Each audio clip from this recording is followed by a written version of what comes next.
might upset my country, but it doesn't matter to me anymore. Happening in Palestine. Every child deserves peace, freedom, liberation, and Palestine is no exception. Let me give you some number. Yemen में करीबन 3.5 लाख लोगों की death हो गई है, 1.5 lakh by direct war, thousands of air strikes. कौन कर रहा है? Saudi, Iran and America.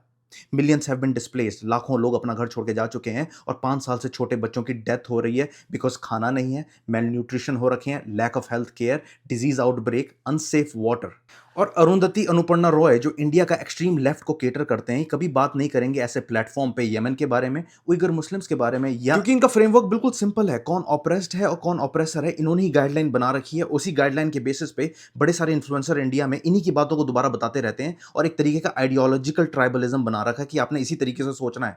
Now think of this. Yemen के केस में क्या आप सऊदी को कंडेम करोगे, क्रिटिसाइज करोगे मुस्लिम पावर को, क्रिटिसाइज करोगे उस नैरेटिव को जो आप ही के आइडियोलॉजिकल ट्राइबलिज्म के लोगों ने फैलाया था, जो था इस्लामोफोबिक नैरेटिव वर्ल्ड में, जो अब इंडिया में भी है. तो इसी नैरेटिव को आप क्वेश्चन कर रहे हो, इसी नैरेटिव के साथ आप कॉन्फ्लिक्ट में हो बाय क्वेश्चनिंग सऊदी.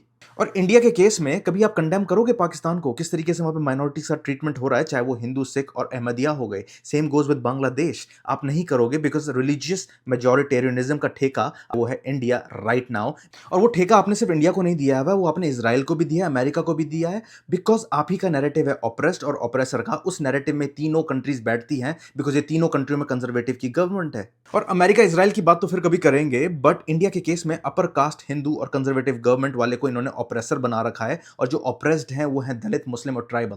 और यही रीजन है इन्होंने अपनी गाइडलाइंस बिल्कुल फॉर्म कर रखी है कौन ऑप्रेस्ड है और कौन ऑप्रेसर है. और इन्हीं की गाइडलाइन के अकॉर्डिंग अगर कोई ऑप्रेसर आता है और कहता है कि भाई मैं ऑप्रेस्ड हुआ हूं इस टाइम पे, मेरे को हेल्प करो, ये नहीं मानेंगे, जैसे कि कश्मीरी पंडित. सेम गोज विद ऑप्रेस्ड अगर आके बोलता है कि भाई मैं हूं ऑप्रेसर, जैसे कि अफजल गुरु और बुरहान वानी अगर कह दें कि हम टेररिस्ट हैं, ये नहीं मानेंगे कि ये लोग टेररिस्ट हैं, ये मानेंगे कि ये फ्रीडम फाइटर है. उन्होंने मुझे इतना बता दिया था कि हमें अंदर जाके लोकसभा में घुसना है और वहाँ पे जो एमपीज हैं उन पे अटैक करना है. हम सरकार पे भरोसा कर सकते हैं ना हम सुप्रीम कोर्ट पे भरोसा कर सकते हैं. क्या था ये वही सुप्रीम कोर्ट है जो आज पता चलता है कि अफजल गुरु का पार्लियामेंट अटैक में कोई हाथ नहीं था.